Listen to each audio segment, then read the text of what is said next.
সূর্য পৃথিবীর চারপাশে ঘুরছে। কোরআনের কোথাও এটা বলা নেই। আপনাকে আমি বলছি যে আয়াতটা বলেছেন সেটা সূরা আম্বিয়া অধ্যায় 21 আয়াত নাম্বার 33। তসলিমা নাসরিন এটা বলেছিল, এছাড়াও ইসলামের অনেক সমালোচকও বলেছিল। অধ্যায় 8 মানে সূরা আনফালের কোথাও বলা হয়নি যে সূর্য ঘুরছে, কোনো আয়াতেই বলছে না সূর্য ঘুরছে। এর কাছাকাছি যে আয়াতটা পাবেন, যদি আরবি না জানেন তাহলে কোরআনের অনুবাদ পড়েন, এটা সূরা আম্বিয়া। আপনার রেফারেন্সটা ছিল কাছাকাছি, মাত্র 11টা আয়াতের পার্থক্য।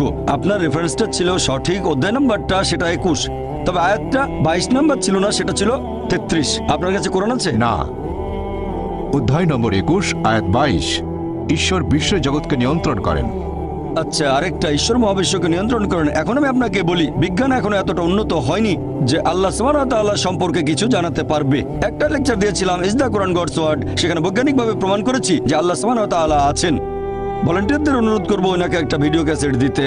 ভাই আশরাফকে অনুরোধ করছি, আপনি ভলান্টিয়ারদের বলেন আমি আপনাকে গিফট করব একটা video cassette, is the Quran God's word. সেখানে বেশ কিছু বৈজ্ঞানিক